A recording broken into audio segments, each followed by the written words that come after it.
We're back, baby, let's go. Chikorita. Tiny, teensy tiny little pear dinosaur. I would smush it into 1,000 pieces. It's very small, it doesn't weigh much. It's a grass type. It'll be destroyed. Remember that weird clip of that dude cutting up a Chikorita? Yeah, that one. Yeah, that's what it'd be like. It'd be like that, but more smushy. Bayleaf next. Hands down one of the coolest secondary evolutions for a starter Pokemon ever. However, it doesn't mention it doing anything. It does mention it has spices in its neck that make you want to fight and that make you energetic, so pretty much it has smelling salts in its neck that's going to help me beat the shit out of it. Now Meganium is much bigger than Bayleaf and Chikorita, yes, but it's not that much bigger than me, and I can take it out. It's a dinosaur, but it ain't got no teeth by the looks of it, and that doesn't mean much for it, so I think I could take out a Meganium if it didn't emanate a scent that made you chill the fuck out. That's a problem, because me chilling out means I'm less likely to win, so I'm going to say it's fair fight. Bayleaf and Chikorita I win, Meganium fair fight. Cyndaquil is supposedly quite timid, but that isn't stopping it from having a raging flame on its back, which it'll use for protection from, say, I don't know, a random dude trying to stomp its head in. However, this is apparently all it has in forms of attack and defense, so still not too difficult. Now Quilava is obviously more dangerous, it's bigger and has more flames, and according to Ruby and Sapphire, it's outstandingly nimble and can dodge and attack with flames at the same time, so that's really fucking annoying. Despite all these things, it's still small.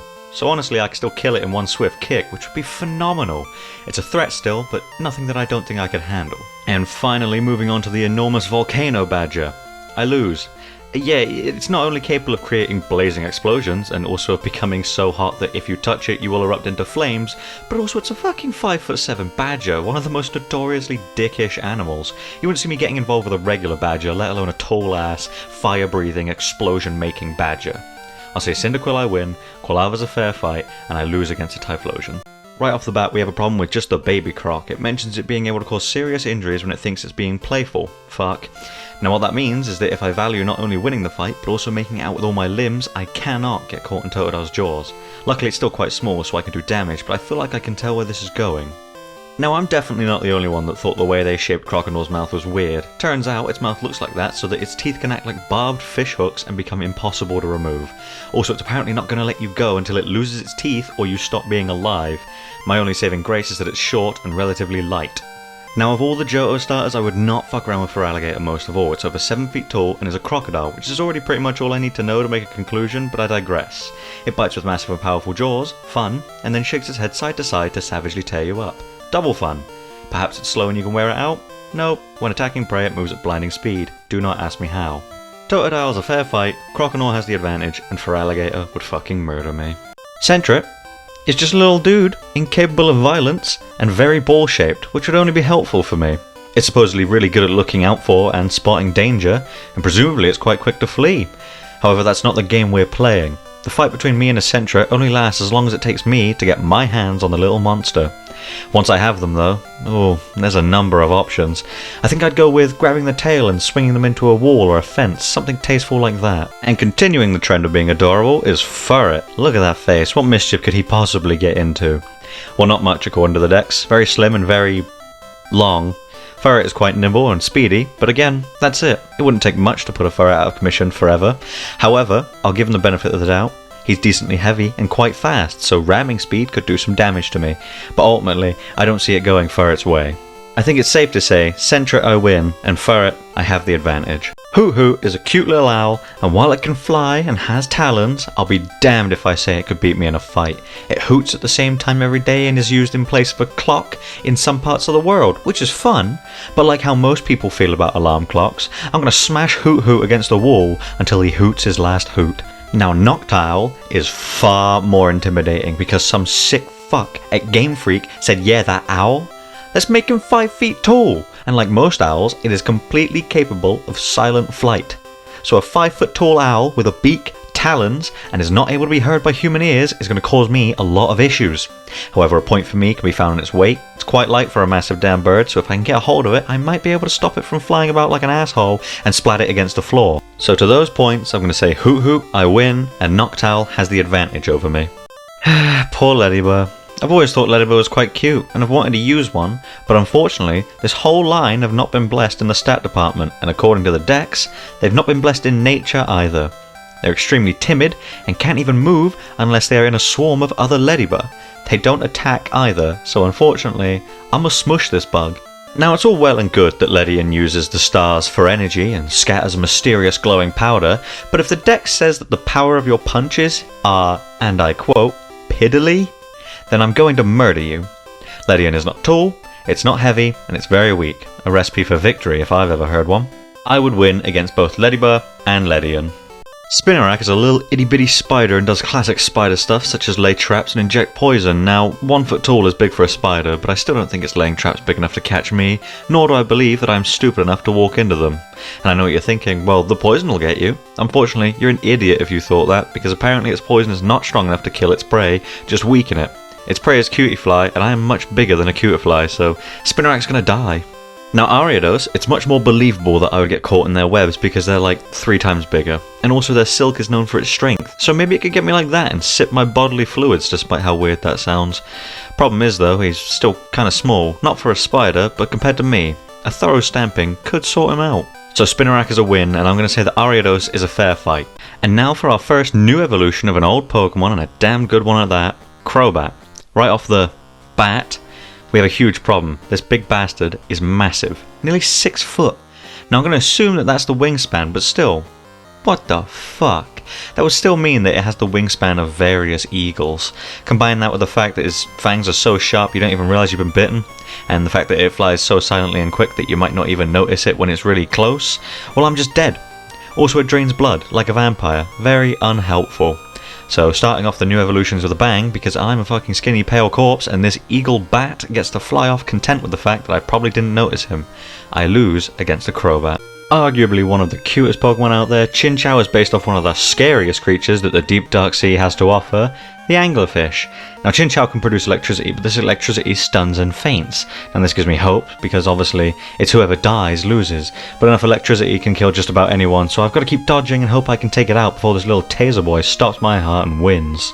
Moving on to Lantern, and uh-oh, somebody sound the "this Pokemon has been shafted" alarm, because if I were to read its dex entries and compare it to Chinchou, I would rather fight a Lantern.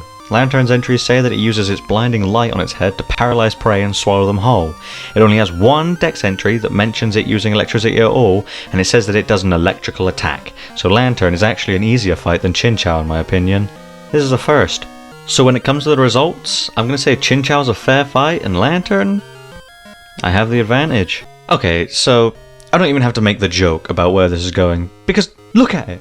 It's so tiny. It literally, and I mean literally, stands no chance. Cleffa is 1 singular foot tall and weighs 3, count them, 3 kilograms.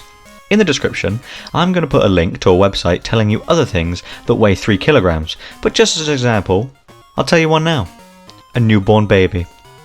It's literally a fucking baby. Like, dudes, it's gonna die so bad. I win against Cleffa. Yay. I would literally fucking eat Igglybuff. It's small. It weighs almost nothing. It's squishy. What I'm saying is, it would be so easy to kill. Pick it up in one hand and hold it underwater until the bubbles float to the top. Hopefully it will bring me peace to see those glaring red eyes close for good. Why'd they do that? Anyways, I win against an Igglybuff. Nice and short. Thank you for watching. Apparently, Togepi's shell is filled with joy. Well, as you may have guessed, once I'm done with it, its shell will be filled with dead Togepi. Seriously, it's half a kilogram away from being a yellowish Igglybuff trapped in an egg. Set up some sticks and a net and you can have a wicked game of football and win the fight. One kick would actually be more than enough. And they say that Togetic will appear in front of kind-hearted, caring people and shower them with happiness. That's not me, but the only way a Togetic could live this fight is by not being there. Unfortunately, them's not the rules, and this flying fairy baby is going to become a functional doormat by the time I get my hands around it. Togepi I win, and Togetic I also win. Natu got fucked over here because they made it a flying type, but it can't even fly. It just jumps and hops real good, and apparently it carefully observes you, and if you approach it, it'll hop away. But I guarantee you that I run faster than this little dude hops, so all I gotta do is hit him with a jumping leg slam, and he's got a one-way trip to the afterlife. And I know what you're thinking, but Chris, Xatu can see the future and just dodge his shit. Well, guess what? No, it won't. Because the deck specifically says that while it can see the future, it cannot change the future. So if it sees me running at it like the Ultimate Warrior and absolutely tearing its shit up, well, that's just how it's going to be. Predict that, bitch. So yeah, I win against both Natu and Xatu. Okay, so touching a Mareep's fleece will apparently give you a painful shock, so my way around this is I'm gonna just punch it in the face, where it has no wool. But it mentioning that it's painful gives Mareep a chance still. I have the same problem with Flaffy, but its pink spots are mentioned to be non-conductive and safe to touch, so that's where I'll have to hit. The downside here is it can apparently shoot off hairs that will zap you on impact, so if it zaps me and then just lays on top of me after I've been effectively tased, I may be done, so we'll see. And they fucked over Ampharos. No mention of electricity or anything like that, but I'm not letting something this cool be ruined by bad entries. So for once I'm going to make some assumptions. The light on its tail is visible from space, and I'm going to assume that it shines at more than 10,000 lumens, which would basically be enough to blind me constantly, and with its weight and height, Ampharos could definitely stand a chance here by just beating me up after it blinds me. I have the advantage over Mareep, and Flaffy and Ampharos are fair fights. Blossom is so adorable. So it's with heavy heart and incredibly big muscles that I must announce their untimely passing. It was untimely because I had only just gotten my shoes shined at the time of death, and then I had to immediately get them redone. I've been picking leaves out of the cracks of my soles for days now. Poor thing. It never stood a chance. I win against a Blossom. Right off the bat, Marill can't do anything to me. No mention of super water bullshit attacks, and to add salt to the wound, look how perfectly grabbable that tail is. It's like Marill was designed to be swung around.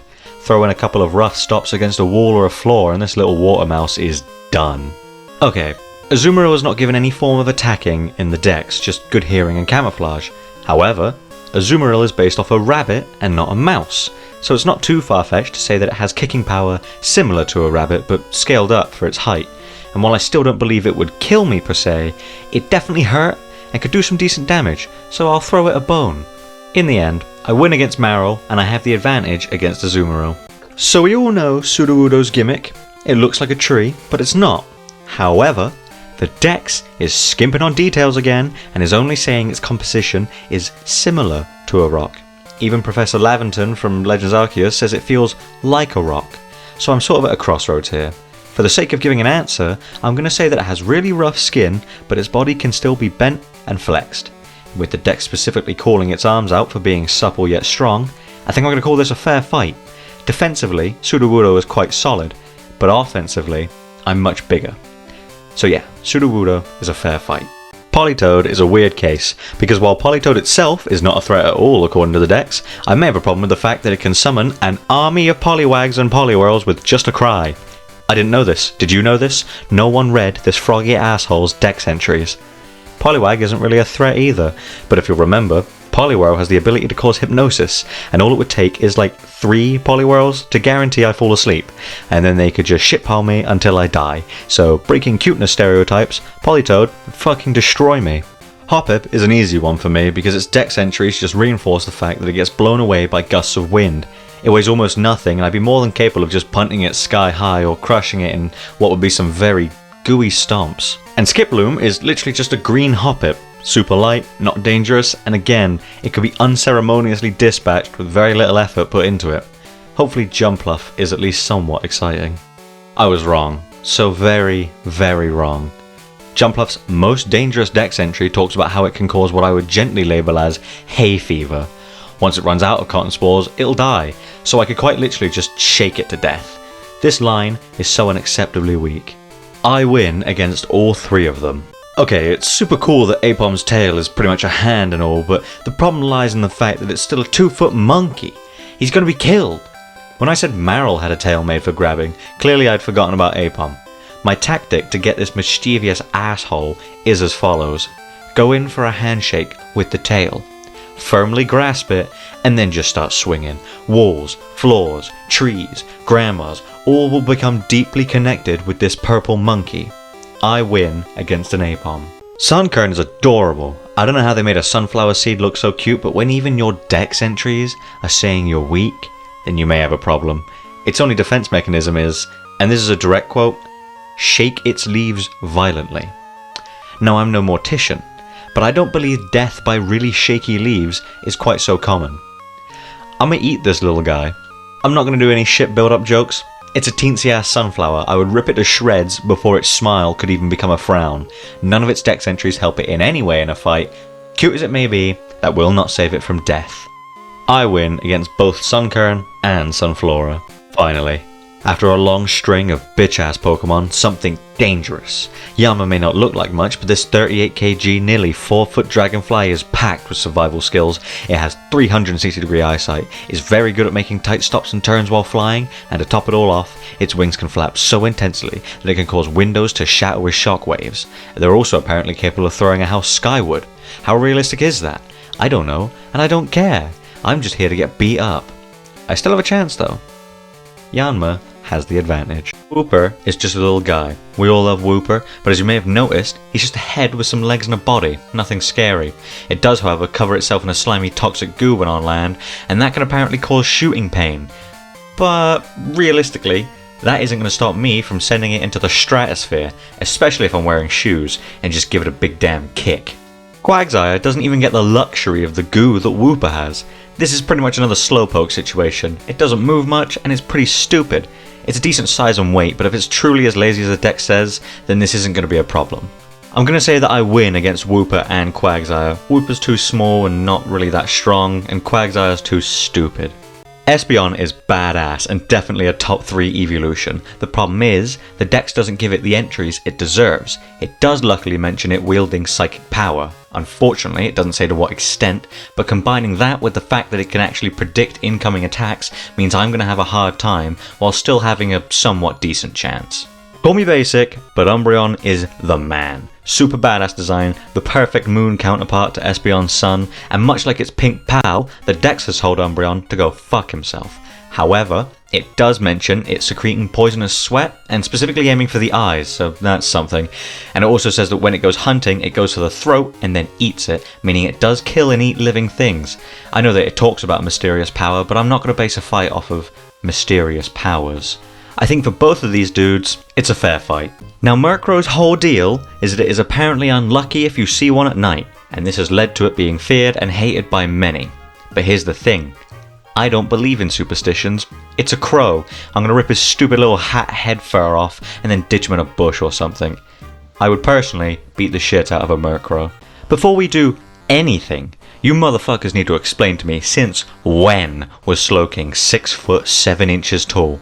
That is unacceptable, and I feel like no one has mentioned it. I also was not expecting it to kick my ass, but apparently that's how it's going to go, as Slowking has full control over its psychic powers. It has the intelligence of an award-winning scientist, and to top it all off, it's 6 foot 7. Like, I don't think I'll ever get over this. But yeah, Slowking wins. Okay, Mischievous is an odd one, because if it can scare me, it will be able to absorb my life energy, which I'm going to guess means I just straight up die. However, it has to scare me, and it apparently can't deal well with people who aren't easily frightened. Now I can be frightened quite easily, but in this specific scenario, this is a fight to the death and we are both knowingly in it, and since it can't do shit to me unless I'm scared, I can steal my nerve since I know that I'm fucking around with a Mischievous, a tiny little witch ghost, so I think I have a better chance than the Mischievous at winning this fight. Also a reminder that ghosts are corporeal unless stated otherwise. I have the advantage against the Mischievous. Unknown is a Pokemon. It's certainly weird, and despite its lack of almost anything worth caring about, I can't help but love these little alphabet fuckers. That being said, they're shite in game, and they're shite in real life. The dex has nothing to say about them, because they're a big ass mystery, which is probably where their name came from, and if that's the case, shame on you Pokemon researchers. Supposedly, if there are more than one unknown in an area, an odd power emerges. But thems ain't the rules, bitch. It's a 1v1, and I'm gonna turn him into soup. I win against Unknown. Wobbuffet is dumb. I know it's a beloved character from the anime, but the actual Pokemon and its whole gimmick are stupid. It has no attacking moves, it only has counterattacks and endurance moves, but since the dex doesn't mention it being able to counterattack, Wobbuffet literally cannot do anything to me. As goofy as this guy is, he is so fucked. I don't know what to make of Giraffrig's entries. It never mentions the main head's ability to do anything really, it focuses exclusively on the smaller head on its tail. It mentions it having a brain, but the brain is too small to think, so it just acts on instinct. It bites, it keeps watch, but the weird thing is that it uses, quote, some sort of mysterious powers to drive away the enemy. What are these powers? What do they do? It doesn't say.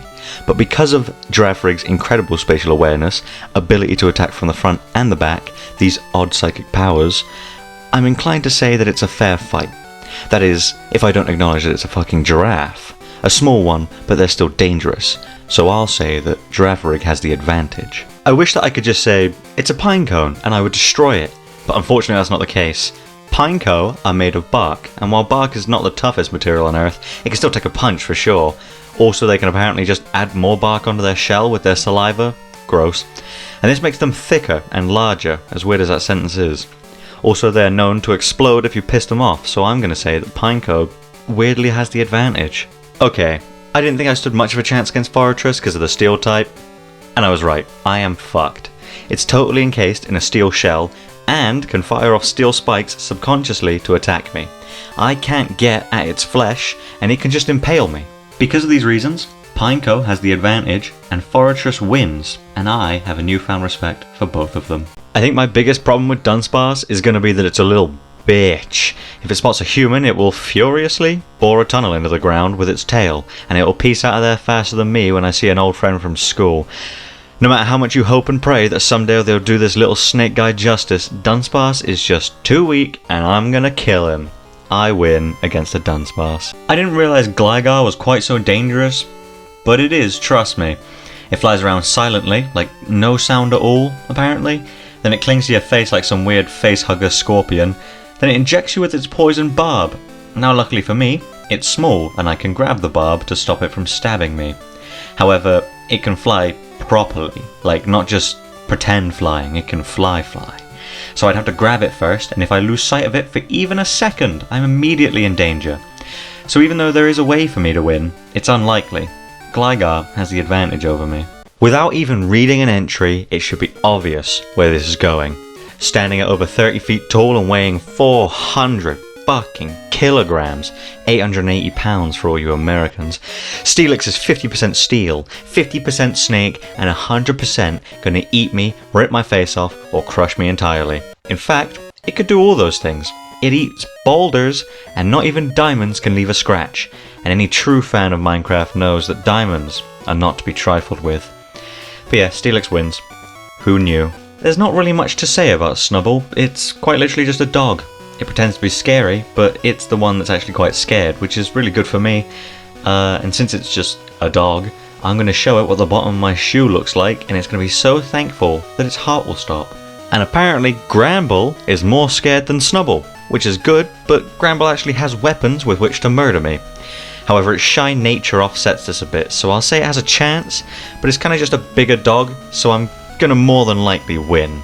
I win against Snubbull, and I have the advantage against a Gramble. Quillfish can shoot toxic spikes, but the problem is that it has to swallow water to do that, and as you probably don't recall, these do not take place in or near water, so that's off the table. Quillfish's only defense is the spikes all over its body, which do also inject poison, yes, does in fact suck ass, but it's still just a little fish. Grab the tail and swing for the fences, Quillfish is getting splattered. However, because of the risk of poisoning, I'm going to say that I have the advantage over a Quillfish. Immediately, Ruby and Sapphire have ruined me with the fact that its body is as hard as steel, and that it's not easily phased by ordinary sorts of attacks, such as a dude punching it in the face with his bare hands because he decided he can't have weapons. Then Ultra Sun and Sword confirm that it will literally smash me to death in one big swing, leaving me a corpse with no jaw because it hit me with the meanest left hook this planet has ever seen. Surprising absolutely nobody, another steel type has rocked my shit completely. I lose against a Sizzle. Now I love Shuckle. Cute little turtly worm dude, I'm all about it. But the Dex doesn't say that it has an incredibly tough shell, it just says that it has a hard shell, but you know, that's not too much for me to handle, it's just a turtle. And besides this, it has no method of attack. All it does is talk about Shuckle's love for making fermented berry juices, which sounds super fucking sweet, but it does unfortunately mean I'm just gonna lay him on his back and use him like a hockey puck. I win against a Shuckle. Heracross can throw things 100 times its own body weight high into the sky with its horn. I'm super dead, honestly. Even if I grabbed the Heracross, it would just toss me into the sky like it was running a kitchen in a pizzeria. It may not be good at flying, but boy howdy, Heracross can kill. I lose against a Heracross. Sneasel is a threat for sure. It has super sharp claws that it uses to rip into things and climb, and it's apparently a fucking dickhead that will not stop until you can't move anymore. So that's bad. However, as always, I have a saving grace. It's tiny. It's just under a meter tall and weighs less than 30 kilograms, so I'm still horrified for my life and more than likely gonna die, but there's a chance. Sneasel has the advantage. Now, Teddiursa is undeniably cute, and is tiny, and it doesn't weigh much. But it's still a baby bear.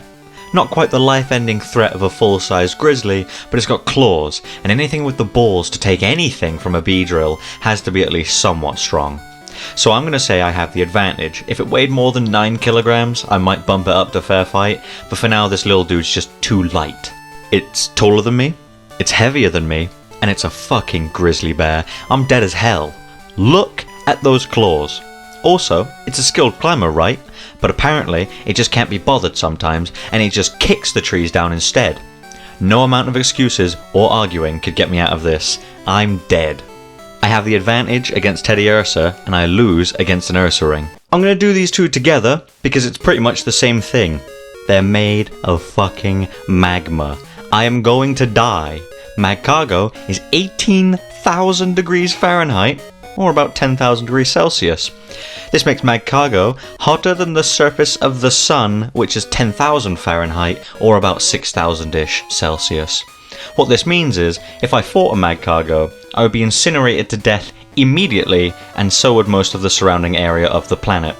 He would most likely just sink to the core of the earth and kill us all. So when it comes to the actual magma slugs, if there were a stage below losing, I would be in it. But for now, I just lose. Swinub is a cute little pig. Love that. Unfortunately for it, all it seems to be good for is foraging for berries using scent. No mention of it releasing any devastating attacks, just sniffing the ground, so yeah, pretty obvious where this one's going. Piloswine is a lot bigger and quite a bit more dangerous. First off, it actually has weapons, some shiny white tusks that could gore me pretty bad in some scenarios. Now I know that there's one glaring weakness on a Piloswine, and that is the hair covering its eyes. However, much like a certain earthbender, Piloswine uses its other senses to make up for this, and if worse comes to worse, it will just keep charging repeatedly. Also, have you ever seen an angry pig? Nasty business. I win against Swinub, and I'm going to say that Piloswine has the advantage. The thick coat it has would help it absorb a lot of hits from me too. Corsola is a piece of coral, and will promptly be smashed to pieces like pottery. Nothing I can do about it. Sometimes I worry that the way I describe these lead people to believe I enjoy the ruthless murdering of these tiny living creatures.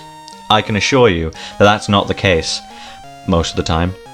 Anyways, I win against a Corsola. Remoraid is pretty cool. I think it's most well known for its odd relationship to Mantine, but it's a decent Pokemon nonetheless. It shoots jets of water out of its mouth and apparently has dead-eye accuracy. Problem is, it never says how dangerous the water shot is. It can knock birds out of the sky, but it doesn't say that it kills birds, and also I'm not a bird, so I can't say that it would do much other than drench my clothes and annoy me. Octillery is a little more dangerous, almost 3 feet tall, suction cups, and it sprays a black ink to obscure foes' vision. Doesn't seem too bad, but supposedly to kill its prey, it wraps them up in its tentacles and then just headbutts the shit out of you. Its head's apparently rock hard as well. So I'm going to say I win against a Remoraid, and Octillery is a fair fight. Santa Claus Bird has a foolproof method of repelling enemies. It will, once attacked, start hucking food at its enemies. Now, some lesser person might fall for this, but I'm awesome, and all I want to do is kill this shitty fucking penguin. No mention of it flying, so as far as I'm concerned, this is a done deal, and I'm going to smush him. I win against the Delibird. I didn't realise that Mantine was very big, but holy shit. Whether it's 7 foot long or wide, that's still terrifying. And it also weighs a fuck ton for good measure. Now, even if I stopped here, I'm in for a tough ass fight. But it gets worse. Mantine can swim so fast that when it breaches water, it can fly over 300 feet into the sky. Now that might be hard for some people to visualise, so imagine if you will. You're watching the Statue of Liberty, and a big ass manta ray comes blasting out of the water and lands on top of it. That is 300 feet. Now humour me, and imagine something that can go that fast and weighs that much, hitting you with a tackle. Yeah, exactly. I lose against Mantine. I think my chances of victory can be summed up best by Skarmory's Ruby Dex entry. It says, and I quote, Skarmory is entirely cased in hard, protective armour. This Pokemon flies at close to 190 miles an hour. It slashes foes with its wings that possess sword-like cutting edges. In those 2 sentences, there are 4 reasons that all sum up to, I'm going to die and it will be quick. The big tin chicken is simply going to fly by and cut me in half before I even realise the fight has started. And even if we entertained the idea that I could catch it, it's covered in steel, so there's literally nothing I can do here. I super lose against a Skarmory. Houndour is just a smallish dog and can't do much to me. Its entries only talk about how useful it is as part of a pack. Luckily for me, I invented the rules and it's a 1v1, so it doesn't get that. Even small dogs can hurt you, but it's small, it's light, and I'm fully capable of just booting it into a wall or something. It doesn't stand much of a chance. Houndoom isn't nearly as easy. Some asshole at Game Freak specified that it can shoot flames. As if this wasn't bad enough, the flames are mixed with poison to really fuck my shit up. And even if I did win, any flames that touch me would burn forever, so I pretty much lose anyway. I would win against a Houndour and I would lose against Houndoom. Kingdra is a big fucking seahorse dragon creature and would more than likely kill me. It's taller than me and much, much heavier than me. It can create whirlpools, which wouldn't be a threat if it weren't a move. Whirlpool being a move means that it can be done anywhere, so in fighting a Kingdra, it's surprisingly likely that I would be drowned on land. And if for some reason that didn't work, it could just fucking body slam me and I'd die. So yeah, I'm gonna say that Kingdra wins. What the actual fuck is wrong with this franchise? This not even 2 foot tall baby elephant is fucked. It will bump you with its snout, which will apparently send you flying, and if you get hit by its trunk when it swings it around, it can shatter your bones. Not break, shatter. Also, it can easily pick up and carry a fully grown human. This has no right being this strong. I'm actually not likely to win here. Now Donphan, I get Donphan. It's a big tire elephant, so it makes sense that it would trample the shit out of me. It can supposedly blow a house apart just by tackling it, and if it was hit by a car, it wouldn't even be phased. I'm not Francis Ngannou, so I'd be killed in one hit. Phampi has the advantage, and I lose against a Donphan. I was fucking dreading this fight, and for good reason. If you could all rewind your brains to a couple months ago where we talked about regular Porygon, you might remember that it ended up as a draw because it couldn't do anything to me, but because of it being made of computer code and therefore having no organs, there was nothing I could do to kill it and it ended up being a draw. Well, Porygon 2 is literally just an AI-enhanced version of regular Porygon, so still no heartbeat, no breathing, hell, it can even survive in space now. So, yet again, and for the first time in Gen 2, Porygon 2 is a draw. I respect Stantler. Its only mention of psychic powers is that if you stare at its antlers, it will make you unable to stand, so I'm just not going to do that. But I respect Stantler because it's just going to be a good old-fashioned fight between a man and a deer. That's a tale as old as time. Unlike most man versus deer fights, however, I don't have a gun. Shit, I don't even have a knife. So I'm in a tough spot. Because honestly, that dude looks pissed. I don't want to fuck around with an angry deer with massive fucking horns, but I gotta, and if I get lucky and manage to scramble onto Stantler's back, I could maybe break his neck. But yeah, Stantler has the advantage. Dog Banksy over here is fucked. No mention of attacks, just a special ooze. Now ignoring how incredibly weird that sounds, it is just a dog with a funny tail and a hat. Quite a decent sized dog, mind you, but I'm going to be honest, he doesn't strike me as the most intimidating creature. And you know how I feel about Pokemon with long, grabbable tails. Bang! Zoom! Straight to the moon! I win against a Smeargle. Now I thought Tyrogue was going to be a problem, but surprisingly it's not some freakishly strong little boy. It's a somewhat realistic fighter with an insane drive to fight, so at least the fight will be interesting. It's apparently always nursing injuries from challenging bigger opponents. I am a bigger opponent, so I don't believe that I would lose, but I gotta give it to him. Tyrogue isn't completely dead in the water here. It's a smidge inspiring, actually. For Hitmontop, I'm gonna do some maths. Hitmontop can apparently deliver kicks 10 times stronger while it's spinning, so if we take the average weight of the leg compared to the body as a whole, Hitmontop's leg would weigh about 8 kilograms, meaning it can at the least deliver kicks that hit with the force of an 80 kilogram weight. But Hitmontop is spinning while he does this, and it spins fast enough to start drilling holes into the floor with its head, so I'm going to go ahead and say that it would shatter every bone in my body with one kick. I have the advantage against Tyrogue, and I lose against Hitmontop. Smoochum uses its lips to identify objects, so basically it kisses everything. And dude, if this fucking creature tries to kiss me, it's getting obliterated, annihilated, downright evaporated. I will not stand for that shit, and it will suffer a horrible death if it gets too close to me. Stranger danger can apply to animals if I want it to. I hate this child. I win against the Smoochum. Ultra Moon says that when it's fully charged, you'll get a shocking jolt. And that's it. Nothing. No hidden strength, no shooting lightning from its fingertips, just a little zap when it's at full strength. Combine that with its stupid rugby ball shaped body and you got a recipe for disaster. He's getting booted, and I'm gonna win. Fucking Booby over here is a dickhead, just like his papa. While not as egregiously bad as Magcargo, Magby is still 600 degrees Celsius in body temp, and apparently, if it were to fall into a small enough pond, the whole thing would dry up. Now I'm no scientist, but that sounds like it's gonna hurt. Also it can shoot flames. Fun. I was hoping that because it's small and also a baby, I'd be able to squeeze out a win, but no, I just straight up lose. I could kick it to death, but that would melt my foot off and I would catch fire and die anyway, so yeah, I lose against a Magby. Miltank is an annoying thing, we all know about Whitney, and I was hoping I'd be getting revenge on it today, but it doesn't seem it's going to go the way I want it to. Mind you, I'm not saying I'll lose, I just wish it was one-sided. Miltank is obviously a cow, and cows are quite dangerous in certain situations. They're usually docile, but if you scare or aggravate one, it's curtains for you, unfortunately. However, Miltank is quite a small cow, so while the dex says it's strong and tough, it's the equivalent of a heavy child, to be honest. So because of its supposed strength, but also its short stature, I'm going to call it even. Miltank is a fair fight. This big pink thing is going to die.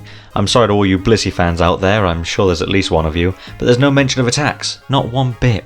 In fact, they really emphasise the fact that it will be as peaceful as possible and try to calm you down instead of fight back.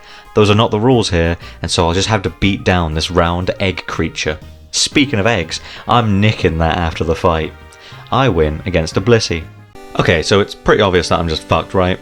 But the question is, how fucked am I? Because yeah, Raikou can shoot thunderbolts at will, which is pretty much all it needed to win, but how fast is it? Because the dex says it embodies the speed of lightning. So is it as fast as lightning, or is it just really quick, which shows that it is literally the embodiment of lightning? Either way, I'm dead because the 6-foot saber-toothed tiger shoots lightning. I lose against a Raikou. It comes at no surprise when I say that the nearly 7-foot, 200-kilogram lion definitely wins this fight. I mean, if I came face to face with a dog that could do this, I would just die on the spot from fear. Not to mention it shoots flames as hot as Magma and is said to have extreme power. So yeah, this is bad. I lose against an Entei. While not as obviously fucked up as its deadly brethren, Suicune is a threat purely because of its stature. No, it does not have any visible claws, and no, it has no visible teeth. But I'm a realist, and I'm gonna die if I fight a 6'7" leopard creature, teeth or no. It could just slam into me a bunch and destroy my ribcage, so ultimately, even if it just had to blunt force trauma me to death, it could. I lose against the Suicune. Okay, we're going to ignore the fact that it has to eat an entire mountain's worth of soil to evolve, because that doesn't matter here. What does matter is that, while it's heavy, it's still small and I'm going to stomp him to death. Who the fuck wrote these entries? Because I did not expect the fucking pupa to be able to propel itself like a goddamn jet engine and topple a mountain. I thought I was going to get away with this, but I'm just so dead. Let's list off why I lose here. Its body can't be harmed by any sort of attack. In just one hand, it can make the ground shake and mountains crumble. When it goes on a rampage, maps have to be redrawn. And when it walks, it destroys mountains and changes the terrain. I never thought I'd say this, but I'd rather fight Skarmory. I win against Larvitar and lose against both Pupitar and Tyranitar. So I thought Lugia slept at the bottom of the ocean because it's the guardian of the seas. However, reading through these dex entries, it's become glaringly obvious that that's not the case. It turns out that Lugia sleeps at the bottom of the ocean because it is ludicrously strong. One light fluttering of its wings is apparently enough to blow a house apart and cause a 40-day storm to ensue. I like to think of myself as somewhat decent at these, but if I tried to fight a Lugia, I'd be a shredded corpse on the other side of the country without landing a single hit. So yeah, I lose against a Lugia. It's said that anyone who's lucky enough to get to see Ho-Oh will be granted eternal happiness. Clearly I'm the exception. While not mentioning any sorts of attacks or techniques, you may have noticed that Ho-Oh is, how you say, fucking enormous. It's a 12-foot tall phoenix and weighs 200 kilograms. It has visible talons and flies. Easy loss. It doesn't even need to breathe fire to fuck my shit up. I lose against Ho-Oh. Now, Celebi is a very special but odd case. We know that Celebi's main thing is that it travels through time and makes forests grow very well. However, it's not described as strong and is pitifully small and light. So, here's my issue. I said in the rules that the fights must take place in grassy areas with no other terrain surrounding us. However, I did not account for the time-travelling onion fairy, and it could totally do the classic go back in time, kill me as a baby. Would that count as still being on the battlefield? Even though it will result in my death, I'm going to say yeah, because it's just an ability that Celebi has. So in the end, Celebi wins before the fight technically ever started.